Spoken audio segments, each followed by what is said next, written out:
Ageocereus marxianus, originaire du Pérou, sur les contreforts de la cordillère des Andes, cette espèce semi-colonnaire, par la couleur des aiguillons d'un rouge écarlate, mérite sa place dans les collections, malgré le volume de place qu'elle occupera avant de pouvoir admirer sa floraison, qui se déroule chez nous du mois de mai jusqu'à fin octobre. Les boutons de fleurs, peu nombreux, apparaissent toujours au sommet des tiges, sur la pousse de l'année précédente. Ils se développent lentement au milieu de fins aiguillons longs et plus nombreux. Ces aiguillons plus fins et plus longs qui apparaissent l'année précédente au sommet des tiges indiquent la venue de la floraison. Et celle-ci, que ce soit la couleur de la tige florale ou la couleur des pétales des fleurs, reste toujours d'un rouge écarlate. Ces fleurs, de dimension modeste, ne dépassant pas les 3 à 4 cm de diamètre, sont peu nombreuses et peu de collectionneurs ont pu les admirer. Et cela pour la simple raison que cette espèce est peu répandue dans les collections. Son problème, les fleurs ont besoin d'un deuxième pied qui ne soit pas du même clone pour obtenir des fruits. Et je n'ai jamais semé ni vu des graines de cette espèce. Et depuis des années, sa multiplication ne se fait que par bouturage.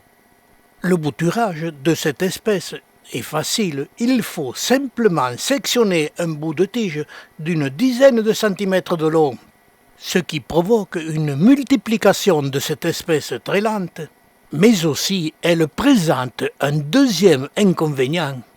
Dès que les tiges ont atteint une vingtaine de centimètres de long, elles se couchent. Et si on la laisse faire, elle rampe sur le sol et finira plus ou moins par se coucher sur les autres plantes. Mais cette très belle espèce mérite sa place dans une collection, en la cultivant en bordure de collection et en l'attachant sur un treillis. Ce que j'ai fait pendant de très longues années. Et là, elle pouvait prospérer sans avoir des inconvénients pour les autres plantes. Mais pour accélérer la multiplication de cette plante, il n'y a pas de secret.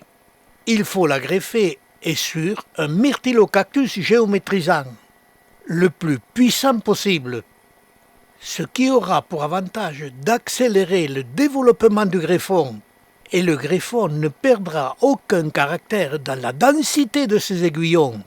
Et quand ce greffon aura atteint une dizaine de centimètres de hauteur, il faut sectionner son sommet en ne gardant que 4 à 5 cm de souche, qui, immédiatement, chaque aréole émettra un rejet, et chaque rejet, quand il aura atteint 4 à 5 cm de long, pourra être prélevé et traité en bouture.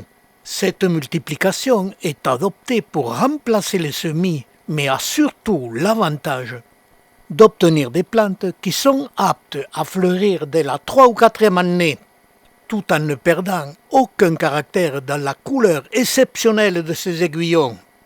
Une dernière information, si un jour vous pouvez obtenir la cristation de cette espèce, c'est une véritable merveille. C'est de loin et de très loin la plus belle des cristations. Malheureusement, elle est très fragile,